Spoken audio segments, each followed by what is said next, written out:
जय हिंद। आप सबको पता है कि भारत एक अखंड भारत था जो अफगानिस्तान से शुरू होते हुए श्रीलंका और बर्मा तक जाता था। आखिर ये कैसे टूट गया और राज्यों का पुनर्गठन कैसे किया गया, और ये संविधान में इसकी जो चर्चा है 22 भाग में से जो पहला भाग है वो भाग 1 है, इसको हम समझते हैं। देखिए, शासन चलाने के लिए, देश और राज्य का शासन कैसे चलेगा उसको चलाने के लिए जिस किताब का नाम है उसे कहते हैं भारतीय संविधान, जिसे हम पॉलिटी के अंतर्गत पढ़ते हैं। इस किताब में 22 लेसन है। इसके लेसन्स को हम भाग कहते हैं। आप कोई किताब पढ़िएगा तो उसमें लेसन आएंगे, तो इसमें 22 भाग है और उसमें कुछ टॉपिक बाय टॉपिक लिखे गए। जैसे आपके में तीर दे के लिखते हैं ना टॉपिक, उस टॉपिक्स को बोलते हैं अनुच्छेद।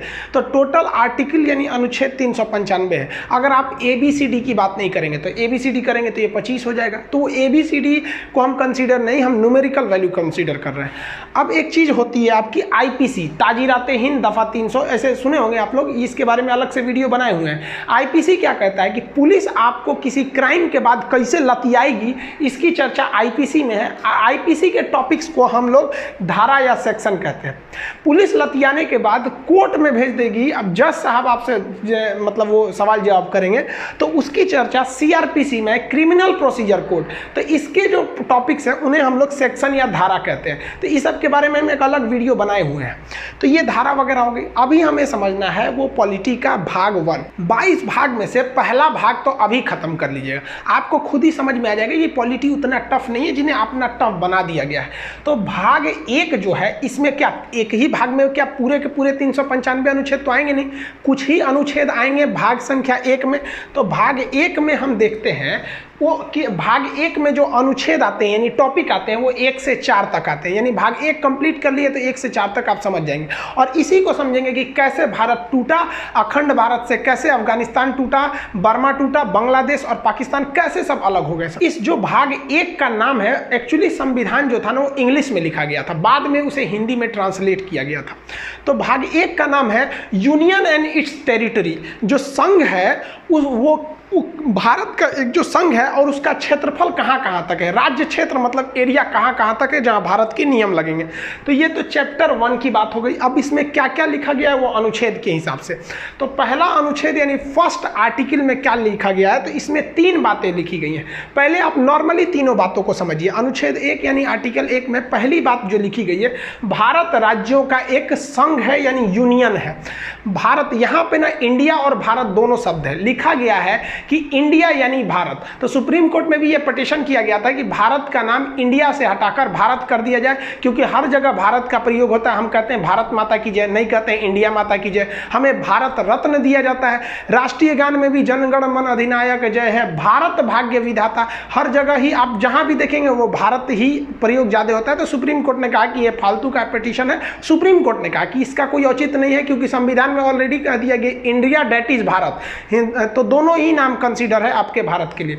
तो भारत जो है वो देश नहीं है, यहां क्या कहा गया है, यूनियन ऑफ स्टेट, राज्यों का एक संघ है। अब संघ और फेडरेशन में कुछ अंतर होते हैं, पहले उसे समझ जाइए। देखिए, हम लोग फेडरेशन में नहीं आते हैं, हम लोग आते हैं यूनियन में।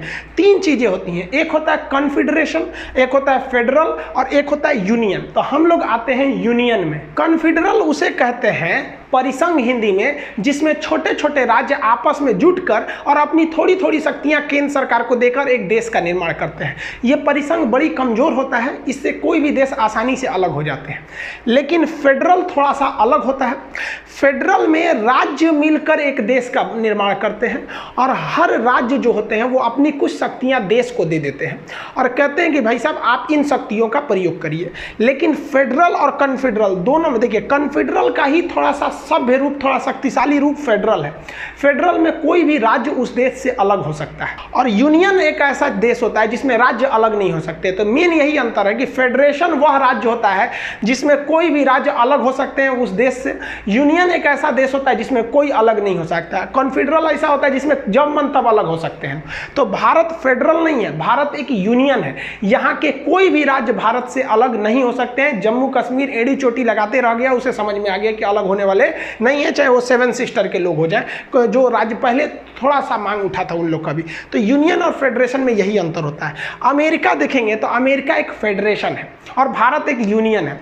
अमेरिका फेडरेशन इसलिए है कि इसके जो राज्य हैं एक समझौता करके एक देश का निर्माण किए हैं, अतः समझौता टूटा तो ये राज्य टूट जाएंगे। कई बार अमेरिका टूटा भी है। अभी जो 50 राज्य है ना, तो आप देखेंगे उन 50 राज्यों का संविधान अलग है, उन 50 राज्यों का झंडा अलग है, उन 50 राज्यों की नागरिकताएं अलग है। तो ये देखिए हम यहाँ पे 50 राज्यों का झंडा लगा दिए, जैसे यहाँ पे अलास्का का है, एरिजोना का है, यहाँ पे कई राज्य हैं, इसके टेक्सास है, जॉर्जिया है। तो सब राज्यों का झंडा अलग है, करेंसी एक ही रहेगी, फ्लैग वगैरह अलग रहते हैं। तो ये फेडरेशन है। अगर कल को चाहता है फ्लोरिडा, जैसे ये फ्लोरिडा यहाँ राज्य है, इसका झंडा इस टाइप का है, चाहेगा कि अमेरिका से अलग हो जाए तो समझौता तोड़ के अलग हो सकता है फेडरेशन। लेकिन ये फेडरेशन पढ़े लिखे लोगों में सफल होता है, अनपढ़ लोगों में ये फेडरेशन सफल नहीं हो पाएगा। तो भारत ने देखा कि अगर हम फेडरेशन बनाएंगे, भारत को संविधान वालों ने देखा तो यहाँ 75 ठो भाषाएं बोली जाती हैं, अलग अलग रहन सहन है। उत्तर भारत में लुंगी का प्रचलन नहीं है, दक्षिण भारत में लुंगी एक महत्वपूर्ण प्रावधान उन लोग का होता है, कपड़े में गिना जाता है। जबकि उत्तर भारत राजस्थान में देखेंगे तो पगड़ी है, पंजाब का अलग है। तो उन्होंने देखा कि भाई अगर हमने फेडरेशन बना दिया तो आगे चल के ये अलग हो जाएंगे, इसलिए भारत ने फेडरेशन न चुन के भारत ने यूनियन बनाया। यूनियन को भी हिंदी में संघ कहते हैं, फेडरेशन को भी हिंदी में संघ कहते हैं। इसलिए अगर आपसे क्वेश्चन पूछेगा भारत राज्यों का क्या है, तो ऑप्शन डी पे लिखा जाता है संघ, उसे मत मारिएगा। ऑप्शन बी पर लिखा जाता है यूनियन, तो उसे मारिएगा, क्योंकि संघ की तो दो इंग्लिशें होती हैं, फेडरेशन भी होता है, यूनियन भी होता है। लेकिन भारत में एक एक्सेप्शन था, अब नहीं है। जैसे जम्मू कश्मीर भारत में था, लेकिन उसका संविधान था, उसका अलग एक झंडा था, उसकी अलग एक नागरिकता थी जो 370 के तहत थी। वो एक अलग टॉपिक है, उसमें समझा देंगे आपको कैसे हटाया गया था। ये जम्मू कश्मीर का झंडा था, अब जम्मू कश्मीर का झंडा खत्म हो गया, अब पूरे भारत में हो गया। तो अब भारत पूर्णतः यूनियन हो चुका है, यहाँ के कोई राज्य अलग नहीं हो सकते, ये अलग हो सकते हैं। और ये शुरू में तो और कमजोर था यहाँ का नियम कानून, तो वो कॉन्फेडरल था। कॉन्फेडरल फेडरल से ही कमजोर होता है। आप एक ऐसे एग्जाम्पल में समझिए, हम एक दीवार बना रहे हैं, नॉर्मली ईंटा साज दिए, यहाँ कोई सीमेंट का प्रयोग नहीं किए, तो सबसे कमजोर दीवार होगी। जब मन तब कोई ईंटा खींच सकते हैं, यानी एक इसको देश समझिए तो ईंटे को राज्य समझिए, आराम से निकल जाएगा। तो ये कॉन्फेडरल है, परिसंघ है, ये सबसे कमजोर होता है। अभी ये दुनिया में कहीं नहीं देखने को मिलता है। लेकिन इसी ईंट के बीच में अगर हम सीमेंट लगा के जोड़ दें तो ऐसी दीवार बन जाएगी। तो ये हो जाता है फेडरल यानी संघ, जो अमेरिका है। लेकिन अगर छीनी हथौड़ी से आप थोड़ा सा ठोक ठाक करिएगा तो ये आराम से टूट सकता है। अतः फेडरल में अगर समझौता टूटा तो राज्य टूट जाएंगे। लेकिन अगर इसी राज्य ये ईंट के ऊपर प्लास्टर कर देंगे इस तरह से, अब भाई साहब ईंट से जुड़ा हुआ है, बाहर एक प्लास्टर है, तो वो प्लास्टर भी हो गया, अब तो निकल ही नहीं सकता है। तो सबसे मजबूत जो होता है वो यूनियन होता है। तो भारत यूनियन है, लेकिन हिंदी दोनों का एक ही हो जाता है, संघ, इसलिए कंफ्यूजन नहीं होंगे। तो भारत के जितने राज्य हैं, जो लोग मतलब अब तो कोई भी राज्य ऐसा नहीं कहता कि भारत से टूटेंगे, वो कश्मीर का था मैटर, वो तो सॉल्व हो गया। तो भारत राज्यों का एक संघ है, ये चीज आप समझ में आ गया। हम लोग यहाँ पर आते हैं यूनियन में। दूसरा, इसी आर्टिकल 1 में बोला गया है कि भारत में जो राज्य हैं वो हमको कैसे पता चलेगा कि भैया कौन कौन राज्य हैं। मान लीजिए विवाद हो गया कि बिहार भारत का राज्य है कि नहीं है, तो कहीं ना कहीं एक लिखा हुआ होना चाहिए कि नहीं होना चाहिए। तो आर्टिकल 1 में वो लिखा ही नहीं है कि बिहार भारत का राज्य है, बल्कि वो एक इशारा कर दिया है कि राज्यों को पहली अनुसूची में रखा गया है। अनुसूची क्या होती है? एक अलग से एक टॉपिक बना दिया गया है। जैसे ये भारत का संविधान है, इतना मोटा नहीं है, ये बाइलिंगुअल है, एक और इंग्लिश लिखा है, एक और हिंदी लिखा है, इसलिए मोटा लग रहा होगा। इसका आधा है, इतना ही है संविधान, आप पढ़ लेंगे समझ में आ जाएगा। तो इसमें कहा गया है कि हम पहली अनुच्छेद यानी आर्टिकल में नहीं बताएंगे कि कौन कौन सा राज्य है। अगर आप ये जानना चाहते हैं, राज्यों के नाम जानना चाहते हैं, तो आप जाइए अनुसूची शेड्यूल में जाइए। तो संविधान के शुरुआत में ही 4 ठो पन्ना जोड़ दिया गया है जिसे कहते हैं शेड्यूल, और इसी शेड्यूल में हर एक राज्यों के नाम लिखे गए हैं, कौन कौन से राज्य हैं। तो जब भी विवाद होगा कि कौन सा राज्य भारत का है या नहीं, तो आप अनुच्छेद 1 में आएंगे तो यहां आपको एक दूसरा डायरेक्शन दिया जाएगा कि आपका कॉल फॉरवर्ड किया जा रहा है शेड्यूल की ओर। तो राज्यों को किस अनुसूची में रखा गया है? पहली अनुसूची में। और इसमें एक और बात कहा गया है, अब दिल्ली हो जाएगा, कहेगा हम केंद्र शासित प्रदेश है, राजस्थान कहेगा हम पूरा राज्य है। अब राज्यों की भी कैटेगरी है, तो इसको भी अनुच्छेद 1 में रख कर दूसरे को डाइवर्ट किया गया। कहा गया है कि भारत में जितने भी राज्य हैं इस संविधान के तहत उन्हें 3 प्रकार से बांटा जाएगा। जो बड़े राज्य हैं जिनका अपना खुद का क्षेत्रफल बड़ा है उन्हें हम स्टेट कहेंगे, वर्तमान में 28 हैं। जो छोटे छोटे राज्य हैं लेकिन राष्ट्रीय महत्व के हैं तो उन्हें हम यूनियन टेरिटरी यानी केंद्र शासित कहेंगे। ये दूसरा टाइप का हो गया। अभी 8 केंद्र शासित हैं, आगे समझा देंगे। और तीसरा टाइप हो जाएगा अर्जित क्षेत्र। वर्तमान में भारत के पास कोई भी अर्जित क्षेत्र नहीं है। जैसे मान लिया कि पाकिस्तान में बलूचिस्तान की मांग हो रही है, भारत वहां पे स्वतंत्र करा के उसे कह दे कि नहीं बलूचिस्तान पे मेरा कंट्रोल रहेगा, तो वो इसमें आ जाएगा अर्जित क्षेत्र में। इसलिए देखिए संविधान वाला कितना होशियार था, एक टॉपिक बना के गया है सब, क्या चीज की अर्जित क्षेत्र है, भले उसमें है या नहीं है लेकिन एक मौका मिलेगा तो हम छोड़ेंगे नहीं, अर्जित क्षेत्र ला सकते हैं यहाँ पर। तो आप मोटा मोटी समझेंगे तो आप यहीं पे देखेंगे तो भारत राज्यों का यूनियन है। इसमें कौन कौन से राज्य आते हैं वो यहां बताया गया है कि ये पता करने के लिए अनुसूची 1 में जाइए, और साथ ही साथ उनमें कैटेगरी कौन कौन सी है। तो इसमें बोला गया है 3 प्रकार की कैटेगरी होती है और भारत राज्यों का एक यूनियन है। तो अनुच्छेद संख्या 1 कंप्लीट हो गया। अब 2 समझते हैं। आर्टिकल 2 में कहा गया है, अनुच्छेद 2 में, कि संसद को यह अधिकार है कि भारत के बाहर अगर कोई देश है तो उसे वो भारत में मिला सकता है, या किसी देश का कोई टुकड़ा है जो मिलना चाहता है उसे मिला सकता है। यानी अनुच्छेद 2 कहता है कि संसद राष्ट्रपति के पूर्व अनुमति का मतलब यह नहीं होता है कि राष्ट्रपति से पूछेगा। देश में राष्ट्रपति की उतनी ही अहमियत है जितना परिवार में फूफा जी की अहमियत होती है। वो नाराज हो न हो इससे किसी को फर्क नहीं पड़ता है। तो यहां तो इज्जत देने के लिए भले लिख दिया गया है कि पूर्व अनुमति, लेकिन एक्चुअली में यह होता है उन्हें बस सूचना दे दिया जाता है कि हम फला राज्य को मिलाने जा रहे हैं। सपोज नेपाल बड़ी कूद रहा है यहाँ पर। अब मान लीजिए, हम समझने के लिए बोल रहे हैं भाई, नेपाल के लोग आप बुरा नहीं मानेंगे, हम समझाने के लिए बोल रहे हैं। मान लीजिए नेपाल को लगा कि नहीं भारत में मिल जाना चाहिए, तो संसद राष्ट्रपति को सूचना देंगे, अरे राष्ट्रपति जी पहाड़ी पे बैठा है। कौन पहाड़ी है? भिकना पहाड़ी नहीं, रायसीना की पहाड़ी। तो रायसीना की पहाड़ी पे उनको फोन कर देंगे, मोदी जी राष्ट्रपति साहब जा रहे हैं नेपाल को मिलाने, तो क्या करेंगे? हाँ ना कहिए नहीं सकते, ना कहेंगे तो उन पर महाभियोग लग जाएगा। राष्ट्रपति को प्यार से लतिया देना महाभियोग कहलाता है, अनुच्छेद 61 में, ये बाद में बताएंगे। तो राष्ट्रपति को सूचना दे दिया जाता है कि हम जा रहे हैं करने के लिए, और उसके बाद संसद उसे आराम से मिला देती है। और ऐसा किया भी गया है। 16 मई 1975 को सिक्किम जो था, ये सिक्किम हम लोग का था ही नहीं, ये एक दूसरा देश था। सिक्किम स्वतंत्र था, इसके ऊपर था तिब्बत। चाइना ने तिब्बत पर कब्जा कर लिया 1959 में, और यहाँ के लोगों को इतना कूचा, और परिवार में 4 आदमी है ना, तो एक को उधर भेज दिया, एक को इधर छितार दिया यहाँ पर। और तिब्बत में तिब्बत के लोगों की कमी हो गई, तो तिब्बत से कभी मांग ही नहीं उठती है स्वतंत्र करो हमें। तो सिक्किम देखा कि ससुरा हमरो कब्जा कर लेगा, हम तो अपने इतनी चुकी हैं, हमको मारेगा तो खत्म हो जाएंगे। तो भारत से कहा कि हम आप में मिल जाते हैं, लेकिन आप ऐसा तो नहीं कीजिएगा कि हमारे 4 आदमी के परिवार है तो एगो को केरला भेज दीजिए, एक को राजस्थान, 2 को अंडमान भेज दीजिए। तो भारत ने कहा कि देखिए भाई, हम वसुधैव कुटुंबकम के रहने वाले हैं, यदि आप हमारे में मिलेंगे तो आपको वो सारे अधिकार दिए जाएंगे जो भारत के अन्य जितने राज्य हैं उन्हें ये अधिकार प्राप्त हैं। तो इस प्रकार सिक्किम राजी हो गया। तो 16 मई 1975 को सिक्किम भारत का 22वां राज्य बन गया। समझ में आ गया कि नहीं आ गया? लेकिन सिक्किम डायरेक्ट नहीं बना था, सिक्किम उसके लिए कुछ काम किया था। पहले वो ट्राई किया था कि भारत में हमें रहना ठीक है कि नहीं। तो इसके लिए संविधान में 35वां संशोधन किया गया 1974 में, और सिक्किम को एक सह राज्य बनाया गया कि वो ना मेरा राज्य है ना पड़ोसी है, वो विदेशी है लेकिन हमारी तरह एकदम सह राज्य, मतलब एक साथ को स्टेट की तरह व्यवहार करेगा। और इसके लिए संविधान में एक स्पेशल अनुच्छेद जोड़ा गया था, अनुच्छेद 2 का ए। लेकिन बाद में सिक्किम के लोगों को लगा कि नहीं, ये तो भारत एकदम हमारी तरह है, तो सिक्किम को अगला संशोधन करके 36वां संशोधन 1975 में करके सिक्किम को भारत का 22वां राज्य बना दिया गया। आज सिक्किम के लोगों, हम सब सिक्किम के लोग भी को पता है कि उनके साथ कोई भेदभाव नहीं किया जाता है। हम लोग भी जब इलाहाबाद में पढ़ते थे तो 1-2 दोस्त हम लोग के थे सिक्किम के, कोई भेदभाव नहीं किया जाता। वो लोग भी एकदम भारत को अपना समर्पित रहते हैं। ये भारत है, यहाँ जो आएगा वो इस जमीन को चूमेगा। जो यहाँ आया वो इस सौभाग्य हम लोग का, जो इस पावन धरती पर हम लोगों ने जन्म लिया। तो सिक्किम भारत का 22वां राज्य बन गया। तो अनुच्छेद 2 क्या कह रहा है? विदेशी राज्य को भारत में मिला लो। अब अनुच्छेद 3 क्या कहता है? भाई, एक तो कह दिया भारत राज्यों का यूनियन है, 2 कह दिया विदेशी को मिला लो। और अनुच्छेद 3 कहता है कि कि संसद वर्तमान में भारत में जितने राज्य हैं उनमें तोड़ फोड़ कर सकता है। यानी किसी राज्य का नाम बदल सकता है।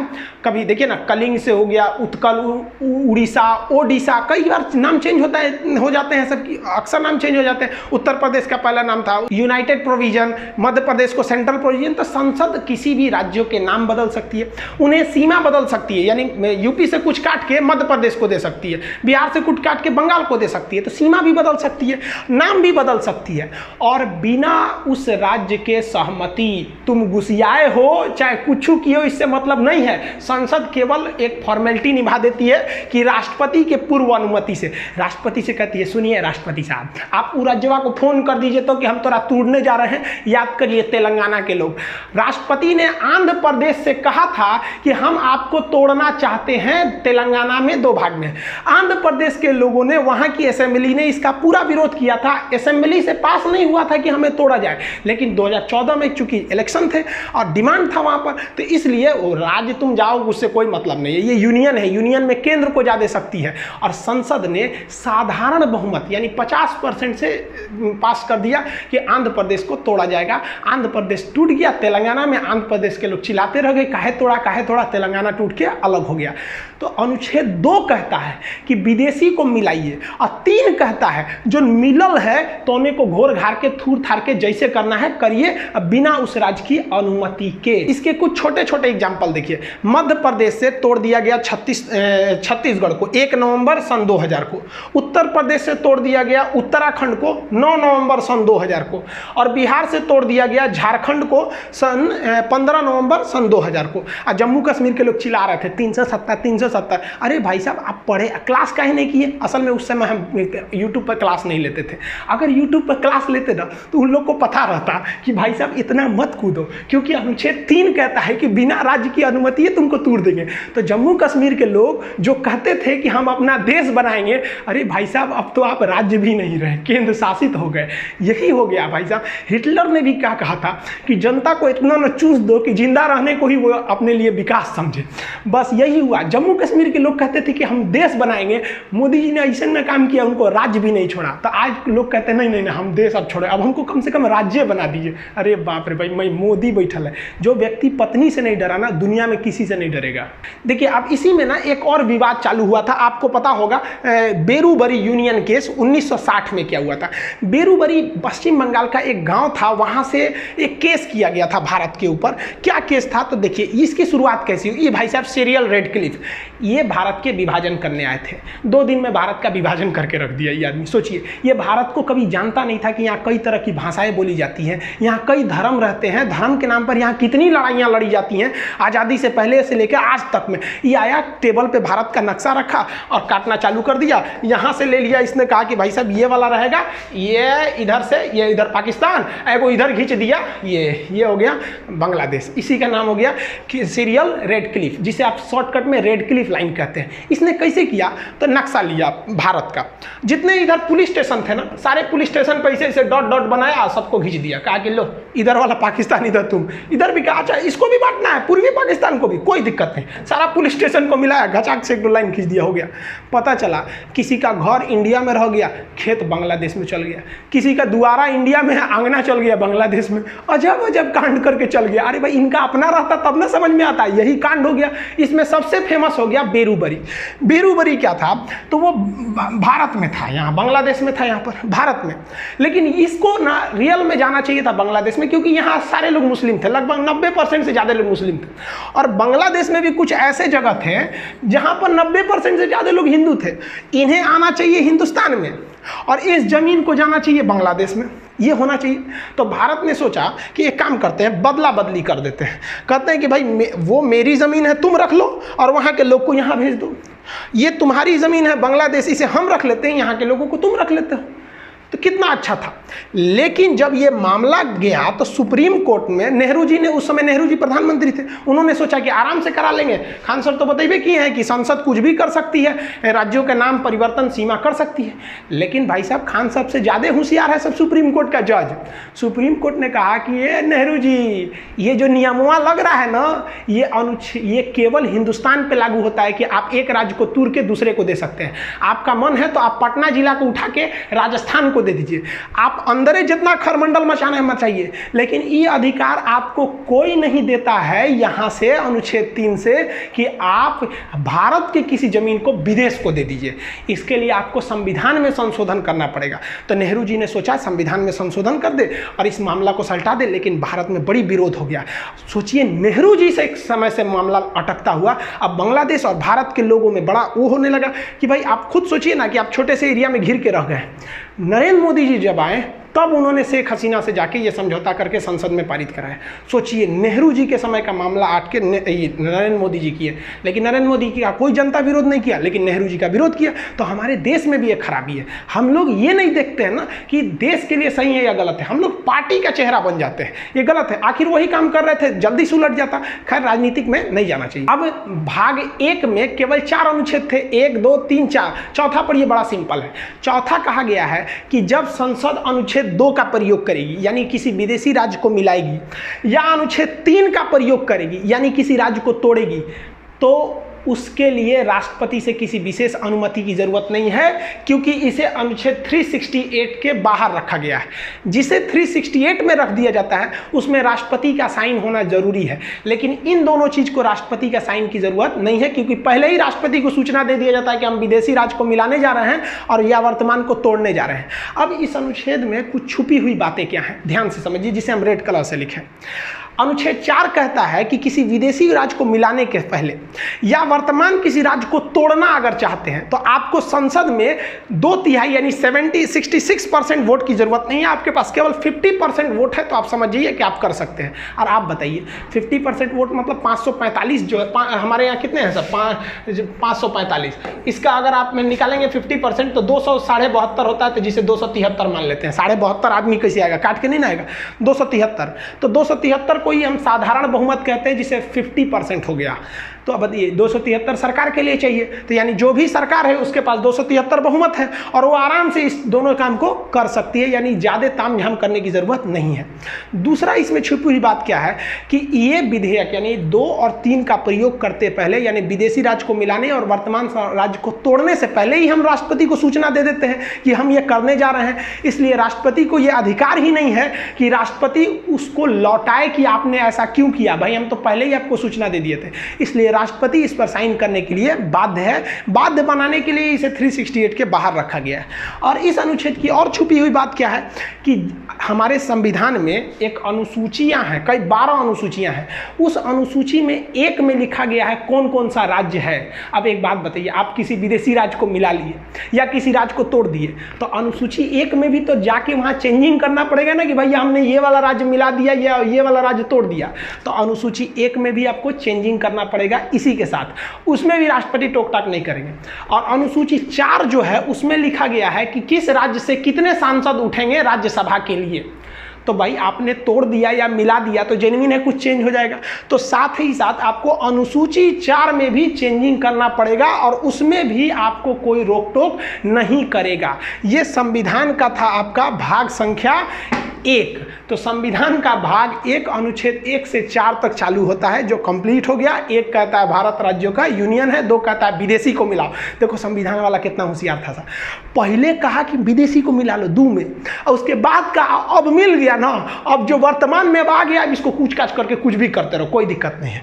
और अनुच्छेद 4 में कहा है कि ये दोनों काम आप साधारण बहुमत से कर सकते हैं, राष्ट्रपति इसमें बाध्य रहेंगे आपकी बात को मानने के लिए। अब अखंड भारत को समझते हैं। ये नक्शा देखिए, ये है हमारा अखंड भारत। इतना बड़ा भारत था, लेकिन इसके टुकड़े होते गए क्योंकि हम आपस में लड़ते गए थे, इसीलिए टुकड़े हुए। सबसे पहले जो हुआ 1893 में डूरंड लाइन खींच दी गई। यहाँ पर इंडिया पाकिस्तान के बीच में अफगानिस्तान और पाकिस्तान तो उस समय भारत में ही था, यहाँ खींच दिया गया डूरंड लाइन। उस पार हो गया अफगानिस्तान, यानी अफगानिस्तान को अंग्रेजों ने साइड कर दिया क्योंकि वहाँ पहाड़ वगैरह ज़्यादा था, उतना उपयोगी नहीं था। तो ये हो गया डूरंड लाइन। ये वर्तमान में अलग करती है अफगानिस्तान और पाकिस्तान को। लेकिन जब ये खींचा गया था तो ये अफगानिस्तान और भारत की सीमा बनाती थी। एक डूरंड कप भी होता है, एक मैच जो फुटबॉल से संबंधित होता है, अक्सर क्वेश्चन पूछता है। तो ये अखंड भारत का पहला टुकड़ा। अखंड भारत का दूसरा टुकड़ा हो गया 1935 में। 1935 में यहाँ से म्यांमार जो उस समय उसका नाम था बर्मा था, ये अलग हो गया यहाँ से। और इस साइड से ये देखिए ये पाकिस्तान अलग हो गया। अब पाकिस्तान का विभाजन इस आधार पर हुआ था कि जिधर मुस्लिमों की संख्या ज़्यादा है उसे पाकिस्तान बना दिया जाए। तो इधर भी मुस्लिम ज़्यादा थे तो ये हो गया पश्चिमी पाकिस्तान और ये हो गया पूर्वी पाकिस्तान, जो आगे जाकर बांग्लादेश हो गया। इस पर एक अलग वीडियो बना दिए हैं, बांग्लादेश कैसे अलग हुआ था। अब बच गया हिंदुस्तान इतना बढ़िया। अब ये हो गया आपका सीरियल रेड क्लिप रेखा जो भारत पाकिस्तान को विभाजन करती है। और भारत बांग्लादेश के बीच जो है बॉर्डर, उसे हम लोग जीरो लाइन के नाम से जानते हैं। भारत को जब आज़ादी मिली तो भारत का निर्माण करना इतना आसान नहीं था और वल्लभ भाई पटेल को कोई ऐसा ही लौह पुरुष नहीं कहता है। ये भारत का नक्शा देखिए, यहाँ जो आप रेड कलर वाला एरिया देख रहे हैं केवल वहीं पर अंग्रेज शासन करते थे, जबकि पीले वाले एरिया में भारतीय राजाओं का शासन था जो अंग्रेजों के चमचे बने हुए घूम रहे थे। तो अंग्रेजों के जो चमचे बने के घूम रहे थे तो उन्हें हम लोग देसी रियासत कहते थे।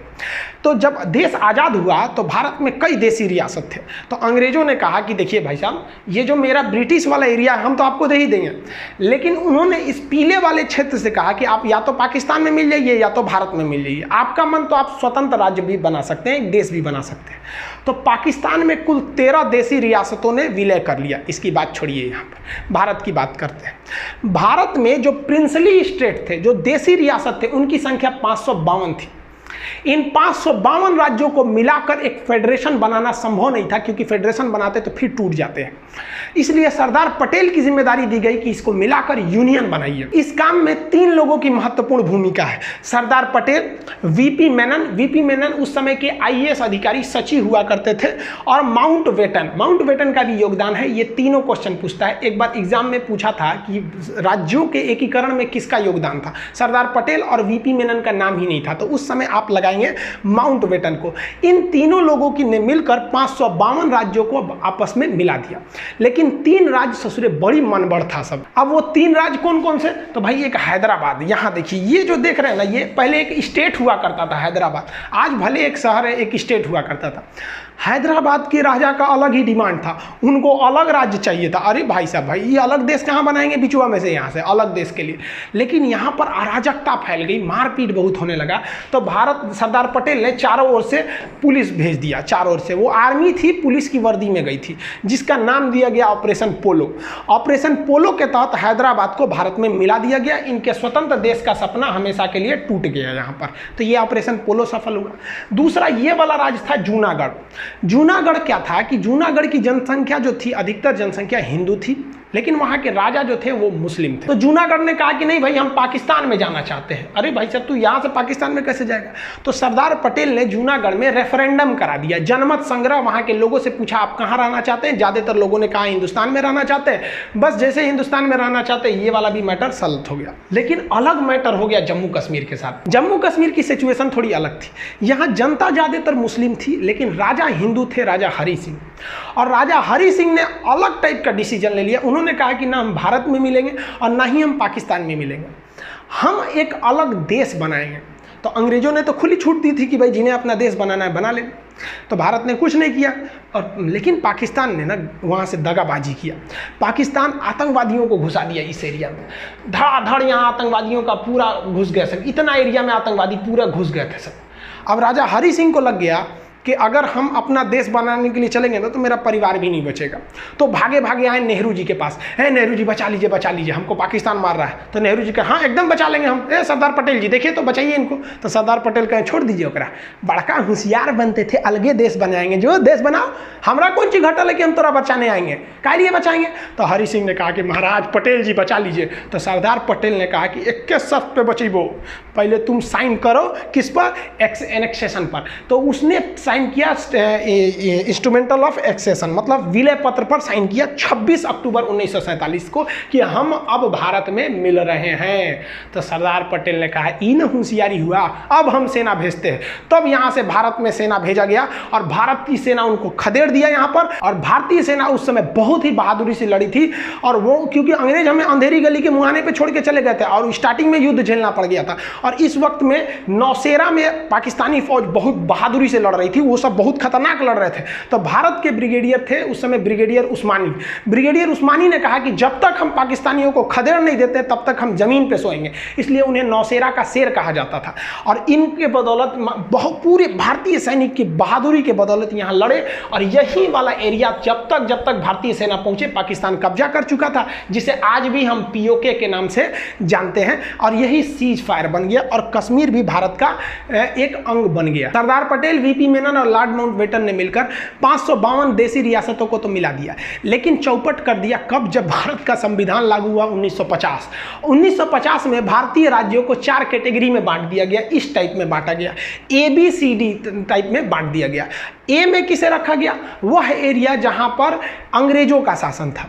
बी में रखा गया वह एरिया जहां देसी रियासतों का शासन था। सी में रखा गया वह एरिया जहां वह बड़े शहर जहां अंग्रेज न केवल उस शहर पर कब्जा कर रहे थे, जैसे अजमेर के अगल बगल में नहीं किए थे, मेन सिटी अजमेर, भोपाल, इस सब टाइप में, तो उसे कमिश्नरी स्टेट कहा गया, उसे सी टाइप में रखा गया था। और डी में तो यूनियन टेरिटरी, जिसमें केवल आपका अंडमान निकोबार था। तो इस तरह से भारत थे साहब। अजी बताइए नहीं, इस तरह से भारत का नक्शा था। देखिए ना, ये अजमेर अलग है, भोपाल अलग है, इस टाइप का। मैसूर में अलग था, कमिश्नर का शासन चल रहा था, अलग अलग टाइप का था भाई, प्रिंसरी स्टेट वगैरह थे। तो अब क्या किया जाए प्रिंसरी स्टेट में? अब इसका शासन करने में बड़ा दिक्कत होता था। तो इसको बेहतरीन ढंग से बनाने के लिए कई कमिटीज़ का गठन किया गया, जिसमें सबसे पहली कमेटी थी इलाहाबाद हाई कोर्ट के जज एस के धर कमीशन, जिसे एस के धर आयोग कहते हैं, 1948 में बैठी थी। इनसे कहा गया क्यों ना हम भाषा के आधार पर राज्य बना दें, कि जहाँ पंजाबी भाषा बोली जा रही है पंजाब, जहाँ कन्नड़ बोली जा रही है कर्नाटक, इस तरह से जहाँ गुजराती है तो उसे गुजरात। तो एस के धर ने कहा कि ये सरासर गलत होगा। तो उसके बाद एक और कमेटी उसी साल गठित की गई, JVP, जवाहरलाल नेहरू, वल्लभ भाई पटेल और पट्टाभी सिद्धारमैया। ये तीनों लोग की समिति ने भी कहा कि भाई भाषाई आधार पर राज्यों का गठन नहीं होना चाहिए। उन्होंने भी इसका विरोध किया। लेकिन इसी कड़ी में एक बहुत बड़ा मोड़ आ गया। मोड़ आया 1952 में। 1952 में ये वाला एरिया मद्रास था। देखिए कितना बड़ा था ये एरिया मद्रास। तो मद्रास से काट कर यहाँ आंध्र प्रदेश बनाने की बात चल रही थी कि ये एरिया आंध्र प्रदेश बना दीजिए, हम मद्रास में नहीं रहेंगे। तो सरकार इनकी बातों को नहीं मान रही थी, क्योंकि सरकार कोई भी काम करती है कमेटियों की सिफारिश पर। 2 कमेटी कही थी कि भाई हम भाषा के आधार पर नहीं करेंगे। लेकिन पेट्टू श्री रामुलु नाम का एक व्यक्ति था जिसने कहा कि हम मद्रास में नहीं रहेंगे, क्योंकि मद्रास के निचले भाषा में तमिल भाषा बोली जा रही है और हम तेलुगु बोलने वाले हैं, हमें आंध्र प्रदेश चाहिए। नेहरू ने कहा नहीं देंगे। तो ये भूख हड़ताल पर बैठ गया। अरे जवान 56 दिन तक भूख हड़ताल पे बैठ गया। 56 दिन पर भूख हड़ताल पे बैठने के बाद दिसंबर 1952 में इनकी मृत्यु हो गई। जब इनकी मृत्यु हुई तब भयानक बगावत शुरू हो गया दक्षिण भारत में। और लोगों ने कहा कि ससुरा ये नेहरू जो है ये तो दलहौजी से भी खतरनाक है, भूखले छोड़ दिया, यहाँ पर मर गए ये लोग। अब नेहरू का कह रहे फंस गए नेहरू। तो नेहरू जी को आनंद फानन में जनता की बात मानने के लिए मजबूर होकर 1 अक्टूबर 1953 यानी अगले साल, नेहरू जी ने बहुत सोचा था कि इसको लेपापोती करके दबा दे, लेकिन दब नहीं पाया और आंदोलन बढ़ने लगा और लोग भूख हड़ताल पे बैठे। नेहरू कहा कि भाई साहब सब मरिए जाएगा तो हमारी कुर्सी चल जाएगी। तो 1 अक्टूबर 1953 को मजबूर होकर सरकार ने भाषा के आधार पर मद्रास को तोड़ दिया और कहा कि जो नीचे बोले जाएंगे तमिल वाले उनका हो जाएगा तमिलनाडु, जो मद्रास के ऊपर में तेलुगु बोलते हैं उनके लिए हो जाएगा आंध्र प्रदेश। उस समय आंध्र प्रदेश की राजधानी कुल्लूर बनाई गई थी। तो क्वेश्चन 2 पूछता है यहाँ पर, भाषाई आधार पर गठित होने वाला पहला आयोग कौन था? तो एस के धर आयोग 1948। हालांकि ये दोनों आयोग ने 1949 में रिपोर्ट दिया था। और भाषाई आधार पर गठित होने वाला पहला राज्य कौन सा था? तो पहला राज्य हो जाएगा आंध्र प्रदेश। जैसे ये राज्य बना, देहात में कहा जाता है छुए के छुअनी लग गई, मतलब किसी चीज को टच कर दे तो आदमी परख जाता है। बाकी राज्यों ने देखा कि अरे भाई साहब हम भी भाषा के आधार पर राज्य बनेंगे। तो गुजरात वाला कह रहा है कि भाई साहब ये बम्बई यहाँ से यहाँ तक है, ये हमारा अलग रहेगा, गुजरातियों के लिए गुजरात, मराठियों के लिए महाराष्ट्र, ले भाई सब बवाल चालू, सबके लिए, सबको अलग अलग भाषा के लिए। सरकार पगला गई कि एगो को मनाने के चक्कर में गए ना, पूरे भारत में बवाल हो गया। इसलिए सरकार ने सोचा कि हम सुप्रीम कोर्ट से सलाह लेते हैं। तो सुप्रीम कोर्ट के जज थे खान बहादुर सर सईद फजल अली, जिन्हें हम लोग शॉर्टकट में फजल अली कहते हैं। तो सुप्रीम कोर्ट के जज फजल अली के नेतृत्व में एक आयोग का गठन किया गया और उन्हें कहा गया कि आप डिसीजन लीजिए कि देश का भविष्य किसमें ठीक है, भाषा के आधार पर किया जाए या क्षेत्र के आधार पर किया जाए। तो फजल अली आयोग में 3 सदस्य थे, एक फजल अली थे, 2 अन्य लोग थे। इसका गठन 1953 में हुआ था, लेकिन ये 2 साल बाद रिपोर्ट दिया था, 3 साल बाद 1956 में। याद रखिएगा, गठन 53-56 पूछता है, ज़्यादातर रिपोर्ट पूछता है 1956 में। इसने कहा, फजल अली आयोग ने, कि भाषा के आधार पर राज्यों का गठन कर देना उचित है। गुजरात बोलने वाले गुजरातियों के लिए गुजरात दे दिए, मराठियों के लिए महाराष्ट्र दे दिए। लेकिन ऐसा कानून नहीं होना चाहिए कि जिन्हें गुजराती नहीं आती है वो गुजरात में नहीं रह सकते हैं, जिन्हें मराठी नहीं आती है वो मराठी में नहीं रह सकते हैं। वो सबके लिए रहेगा, यानी कि एक राज्य एक भाषा वाला कानून नहीं होना चाहिए। जो आज महाराष्ट्र के कई लोग ऐसे न्यूज में आ जाता है कि भाई महाराष्ट्र में रहना है तो मराठी बोलना है, हालांकि हम ग्राउंड लेवल पे नहीं जानते हैं, जो ऐसे न्यूज आते हैं उसे हम लोग आपको बता रहे हैं। ऐसा नहीं होना चाहिए, पूरे देश में ऐसा होता भी नहीं। आप दिल्ली जाइए तो हर जगह के लोग रहेंगे। तो फजल अली आयोग ने स्टेट रीऑर्गेनाइजेशन सेटलमेंट कर दिया, राज्य पुनर्गठन कर दिया, और इन्होंने कहा कि इसी आधार पर आप राज्यों को बांटिए भाषा के आधार पर। और इस आधार पर इन्होंने जो बांटा, तो इसकी बात को कोई क्यों मानेगा? फजल अली के बात को हम क्यों मान लें? हमें आज़ादी मिली है, हमने अपने सांसद चुने हैं, संसद में पारित कराइएगा तब ना मानेंगे। तो इसको लागू कराने के लिए संविधान में संशोधन की जरूरत पड़ी। तो 7वां संशोधन 1956 में किया गया और इसी संशोधन के द्वारा फजल अली आयोग की सिफारिशों को मान लिया गया। क्वेश्चन कहेगा, फजल अली आयोग की सिफारिशों को मानने के लिए या राज्य पुनर्गठन करने के लिए कौन सा संशोधन किया गया? तो 7वां संशोधन। और इसके आधार पर, भाषाई आधार पर राज्यों का गठन किया गया। उस समय 14 राज्य बनाए गए और 6 केंद्र शासित प्रदेश बनाए गए। हम ये बता देंगे कि 6 से केंद्र शासित प्रदेश क्यों बनाए जाते हैं, ये आगे टॉपिक है उसमें बताएंगे। तो ये भी याद रखिएगा, फजल अली आयोग के द्वारा 14 राज्य, 6 केंद्र शासित, यानी टोटल 20 बनाए गए। उस समय का ये नक्शा है 1956 का टोटल। ये इस हिसाब से, अभी भी गुजरात और महाराष्ट्र एक ही में थे, ये आगे जाकर फिर से अलग हुए। एक समस्या आई थी पंजाब के साथ। पंजाब बड़ा कॉम्प्लिकेटेड था, उसका पुराना नाम था Patiala and east Punjab state union, जिसे हम पेप्सू कहते हैं। इसको विभाजन करने के लिए ना क्या किया गया, एक आयोग का गठन किया गया, एक कमीशन का। उस कमीशन का नाम था शाह आयोग। शाह कमीशन ने 1966 में अपनी सिफारिश दी और कही कि इस पंजाब का विभाजन जरूरी है। इस पंजाब का वह एरिया जो पहाड़ी एरिया यानी हिमालय जहां है, उसे हम हिमाचल प्रदेश बना देते हैं। इस पंजाब का निचला भाग जहां पर हिंदी भाषा बोली जाती है, उस हिंदी भाषा वाले को हरियाणा बना देते हैं। और इस पंजाब का पश्चिमी भाग जहां पर मुख्य रूप से पंजाबी भाषा बोली जाती है, उसे हम पंजाब बना देते हैं। और पंजाब और हरियाणा के बीच एक कॉमन एरिया बना देते हैं जो दोनों की राजधानी रहेगी, जिस पर किसी का अधिकार नहीं रहेगा, उस पर राष्ट्रपति का अधिकार रहेगा, केंद्र शासित प्रदेश रहेगा, यूनियन टेरिटरी यानी यूटी बना दिया जाएगा, उसे चंडीगढ़ कह देंगे।